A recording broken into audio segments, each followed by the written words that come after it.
नमस्कार दोस्तों, मैं अभिषेक आप सभी लोगों का स्वागत करता हूं कैरियर इंडिया एजुकेशन में। आज की अपनी प्रबंधन की जो क्लास है वो 19वीं क्लास है। और आज की अगर हम इस क्लास की बात करें तो आज की क्लास में मुख्यतः पुस्तकों के लिए विशेष बातें होंगी। किस किस ने क्या क्या पुस्तकें लिखी हैं, साक्षात्कार पर बात होगी, नियुक्ति और नियोजन संबंधित जो भी बातें हैं वो अपन इसमें करेंगे। चलिए दोस्तों, हर बार की तरह लेट ना करते हुए अपन इस क्लास को चालू करते हैं। हाँ दोस्तों, इसकी अगर आप लोगों को पीडीएफ चाहिए हो तो टेलीग्राम से जुड़ना बिल्कुल ना भूलें, जिसका लिंक डिस्क्रिप्शन बॉक्स में नीचे दे दिया गया है। चलिए चालू करते हैं। मैनेजमेंट इन इंडस्ट्रियल वर्ल्ड के लेखक कौन है? ये किताब है, इसके लेखक कौन है? किताबों से संबंधित आप समझ लीजिए 1 से 2 प्रश्न घुमा कर आएगा, इसको आप लोग जरूर अच्छे से कर लें। हरविंसन और मेयर्स, ठीक है, इसमें काफ़ी सारी किताबें हैं। हालांकि प्रत्येक अगर अपन देखें तो प्रत्येक वीडियो में 1 या 2 किताबें आई हुई हैं, है ना, हर क्लासों में। लेकिन इसमें मुख्यतः किताबों पर ही फोकस है और किताबों के अलावा कुछ अन्य भी इसमें है, जैसे कि अपन ने पहले चर्चा किया, इस साक्षात्कार नियुक्ति और नियोजन से संबंधित है। तो पहली बुक है मैनेजमेंट इन इंडस्ट्रियल वर्ल्ड, के लेखक कौन है? तो हरविंसन और मेयर्स, ठीक है, हरविंसन और मेयर्स ये जो है इस बुक के लेखक हैं। Dictionary of economics and commerce 1970 1970, इसके लेखक कौन है? तो जेएल हैंसन, जेएल हैंसन। एक एक लाइन के क्वेश्चन है, बिल्कुल मत भूलिएगा दोस्तों। कल्याण की अवधारणा, व्यवहारवादी प्रशासन की अवधारणा क्या है? सेवी वर्गीय दर्शन की अवधारणा, ठीक है, सेवा वर्गीय, ये क्या है? सेवा वर्गीय, सेवा सेवा वर्गीय दर्शन की अवधारणा। विचारधारा का मस्तिष्क जटिल एवं प्रत्यक्ष दर्पण है। यही ऐसा प्रयोग है जिससे मानसिक विचार शब्दों के रूप में डलकर सम्मुख आते हैं। यह कथन किसका है? तो यह कथन किसका है? जॉर्ज हाउस्टन का, जॉर्ज हाउस्टन का, ठीक है, यह कथन किसका है? जॉर्ज हाउस्टन का। चलिए, परिवारवाद निवारण कर्मचारी सुविधा स्वास्थ्य सुविधा संबंधी नीति के नीतियों में सम्मिलित होती है। तो साधारण नीतियों में, किन में सम्मिलित होती है? साधारण नीतियों में, ठीक है। परिवार निवारण कर्मचारी सुविधा स्वास्थ्य संबंधी नीतियां किन नीतियों में सम्मिलित होती हैं? तो साधारण नीतियों में। चलिए, प्रिंसिपल ऑफ पर्सोनल मैनेजमेंट के लेखक कौन है? देखिए, 2 किताबें आएंगी, एक जैसे इनके नाम है लेकिन नाम में थोड़ा सा फर्क है। प्रिंसिपल ऑफ पर्सोनल मैनेजमेंट, इनके लेखक कौन है? तो इनके हैं एडवर्ड वी फिलिप्पो। दूसरा है personnel management and industrial relations, इसके लेखक कौन है? तो डेल ऑर्डर। तो इन दोनों बुकों को आप लोग याद रखिएगा, ठीक है। दोनों किताबें एक जैसी लगती हैं पर वो एक जैसी हैं नहीं, अलग अलग हैं, अलग अलग इनके लेखक हैं, ठीक है। ये personnel management and industrial relations है, यह प्रिंसिपल्स ऑफ पर्सोनल मैनेजमेंट है, ठीक है। An objective security of personnel administration के लेखक कौन है? तो थॉमस जे स्पेंट। कौन है? थॉमस जे स्पेंट, ठीक, थॉमस जे स्पेंट। मानव संसाधन प्रबंधन प्रबंधकीय प्रगति का वह भाग है जो किसी संगठन के मानवीय घटकों से संबंधित है। तो यह किसका कथन है? EFL ब्रिज का, किसका? EFL ब्रिज का। RC डेविस ने मानवीय संसाधन प्रबंध के उद्देश्यों को कितने भागों में बांटा है? तो 2 भागों में बांटा है। कितने भागों में बांटा है? 2 भागों में। 1 minute रुकिएगा।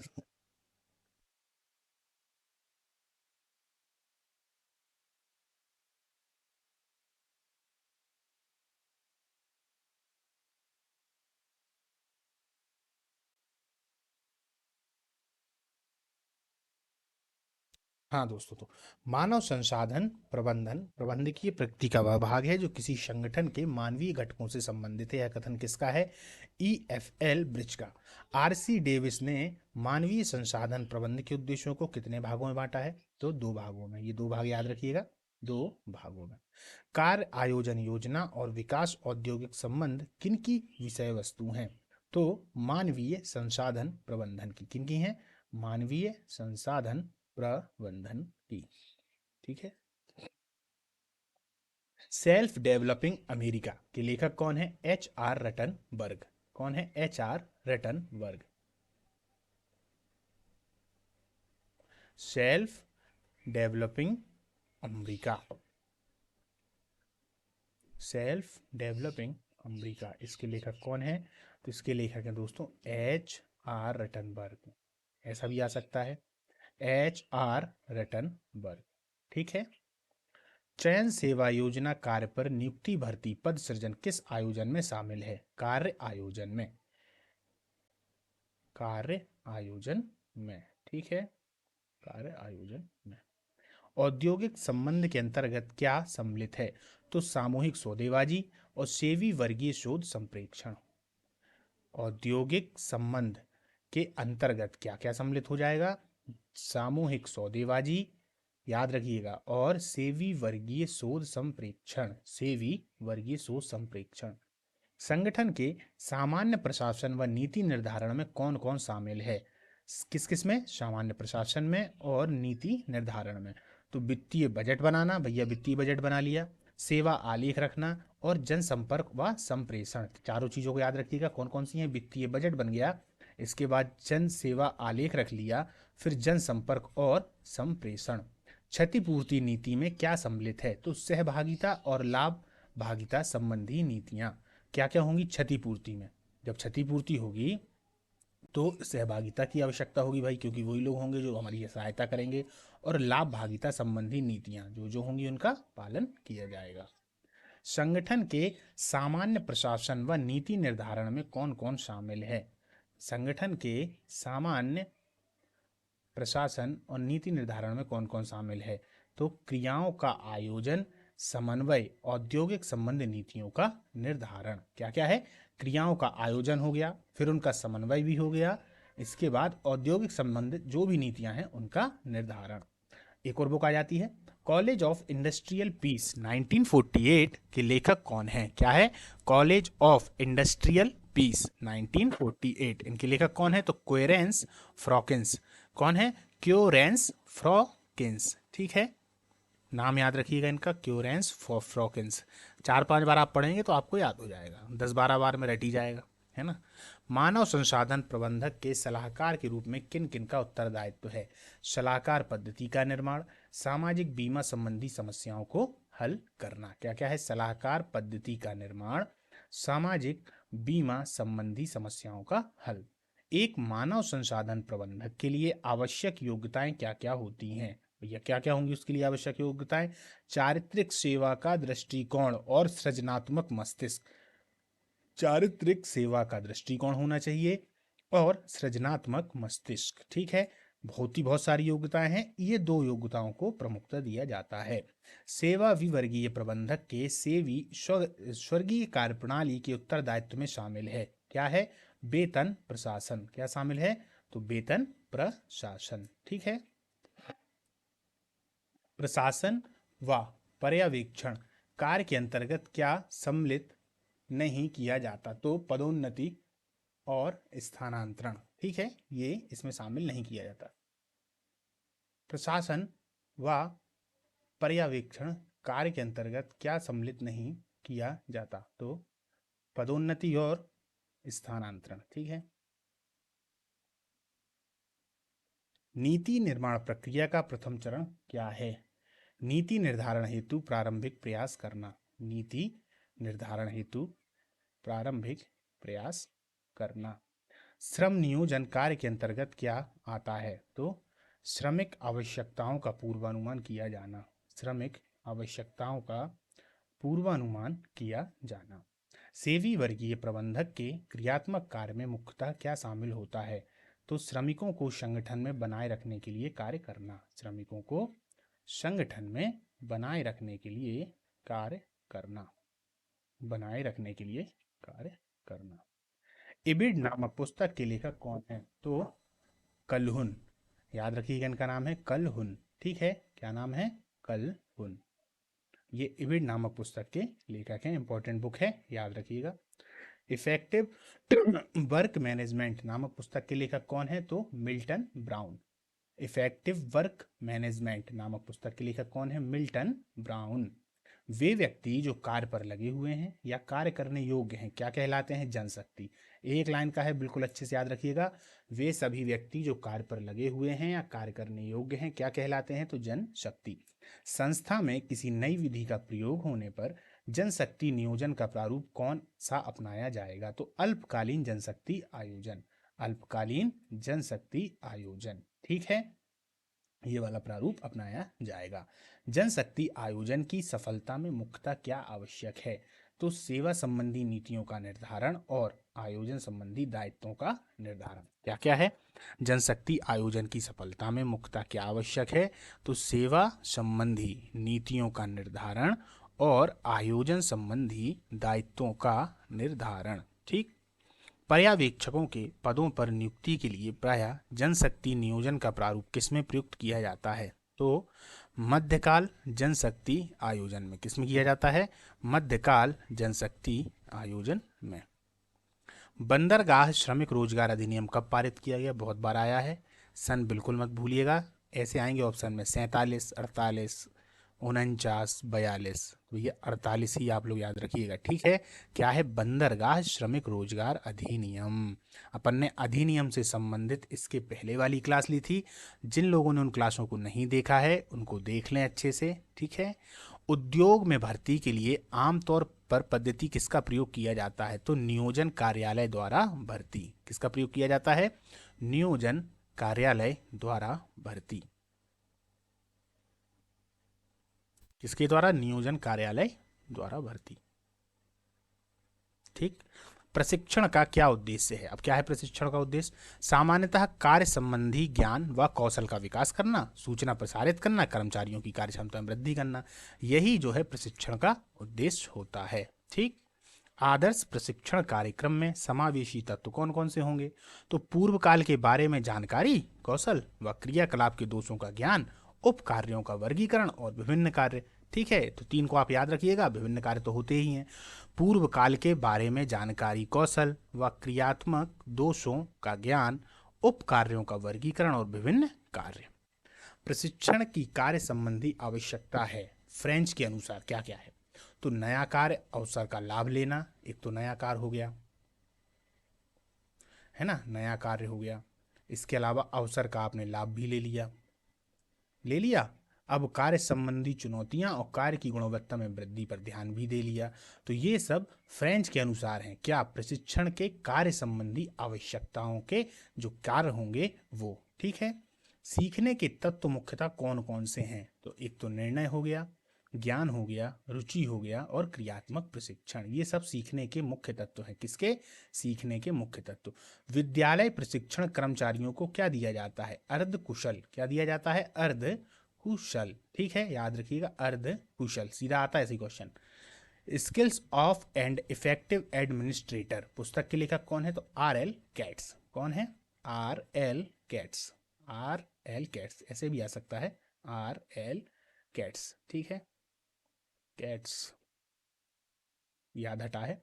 How behavioural scientist can help business पुस्तक के लेखक कौन है? तो DC मिलर। DC Miller. कौन है? DC Miller. देखिए लगभग में इसमें 8 से 9 पुस्तकें हो चुकी हैं, है ना। पर्यवेक्षकों को किस क्षेत्र में प्रशिक्षण प्रदान किया जाता है? स्तर का विकास।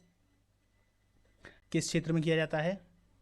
स्तर का विकास, तकनीकी क्षमता का विकास और उत्तरदायित्व निर्वहन भावना का विकास। तीनों बहुत महत्वपूर्ण है ना। जो पर्यवेक्षक होंगे, पर्यवेक्षक कौन कहते हैं? जो जांचने वाला व्यक्ति होता है वही पर्यवेक्षक है ना। तो स्तर का विकास, तकनीकी क्षमता का विकास और उत्तरदायित्व निर्वाह भावना का विकास। जो भी आपकी पुस्तकों को जांचेगा उसको अपन क्या बोलते हैं? पर्यवेक्षक। या अपने कार्यों को जांचेगा उसको पर्यवेक्षक। शिक्षु अधिनियम कब पारित किया गया? 1968 में। ये शिक्षु अधिनियम है, याद रखिएगा, ठीक है। शिक्षु यानी सिखाने वाला, शिक्षा के क्षेत्र में या किसी भी क्षेत्र में सिखाने वाला।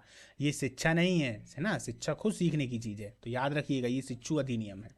आवेदन पत्र में शारीरिक अथवा मानसिक दोष का वर्णन किस शीर्षक के अंतर्गत किया जाएगा? बिल्कुल बिल्कुल सरल है, जीवन संबंधी जानकारी, है ना। किसमें? जीवन संबंधी जानकारी।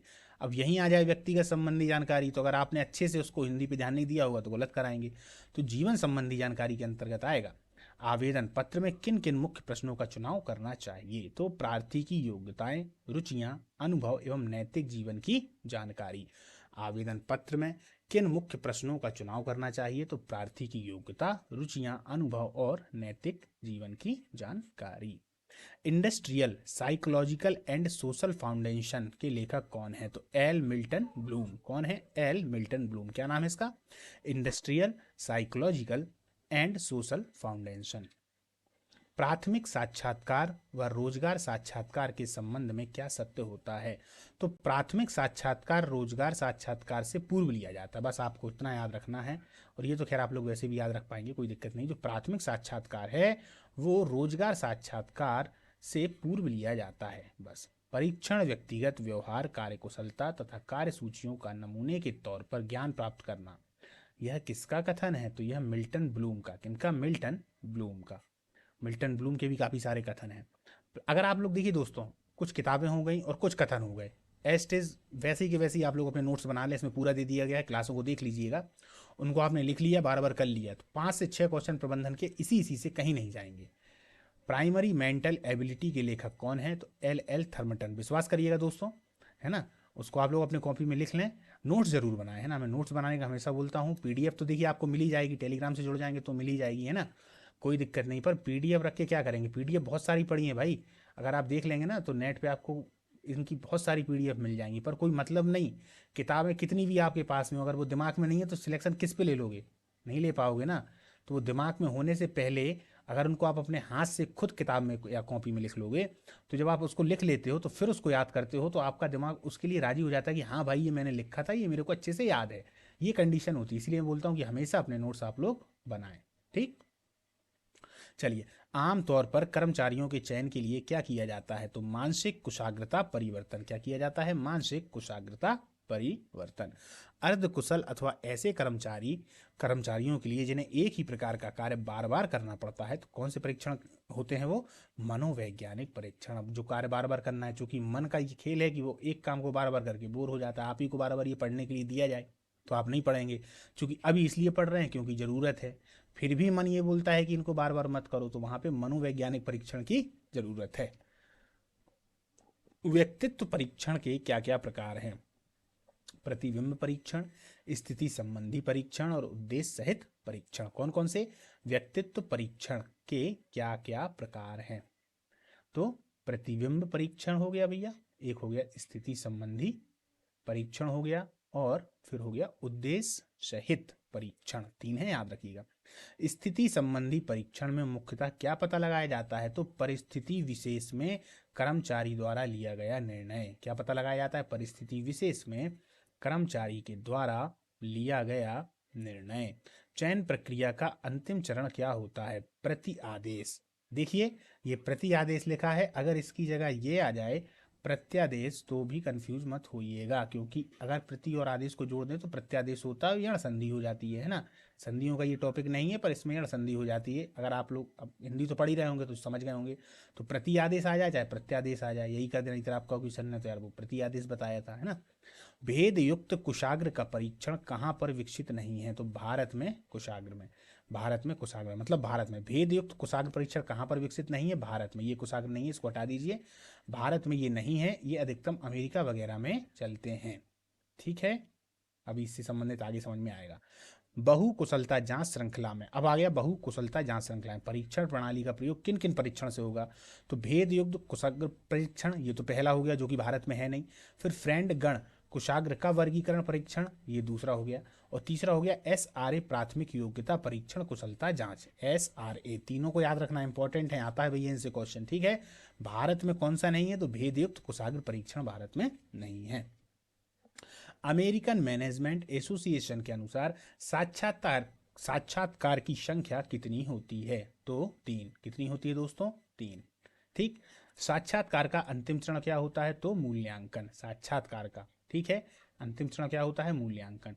प्रोफेसर हॉरेल किस पद्धति के प्रतिपादक हैं? प्रोफेसर हॉरेल, इनका नाम आता है अक्सर, प्रोफेसर हॉरेल।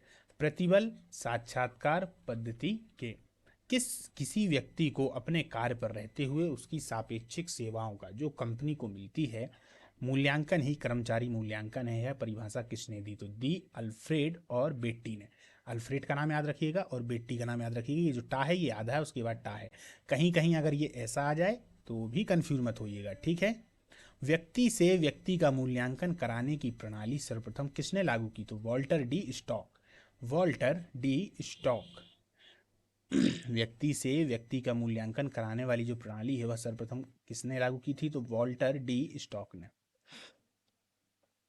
एक कर्मचारी की योग्यता का मूल्यांकन वह प्रक्रिया है जिसके द्वारा कर्मचारियों का मूल्यांकन कार्य आवश्यकताओं के अनुरूप व उसके कार्य निष्पादन के अनुसार किया जाता है। यह परिभाषा किसकी है? तो वॉल्टर डी स्टॉक और आरसी डेविस की। कौन कौन की है? वॉल्टर डी स्टॉक और आरसी डेविस। ठीक है।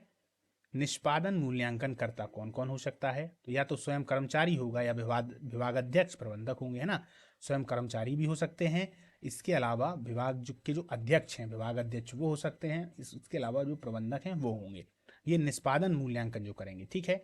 मूल्यांकनकर्ता की अभिनति को कम करने के लिए क्या प्रयोग किया जाता है? तो अरेखीय मूल्यांकन मापन विधि। अपन ने इसके बारे में शुरुआत में काफी चर्चा की थी दोस्तों, उन क्लासों को देख लीजिएगा, है ना।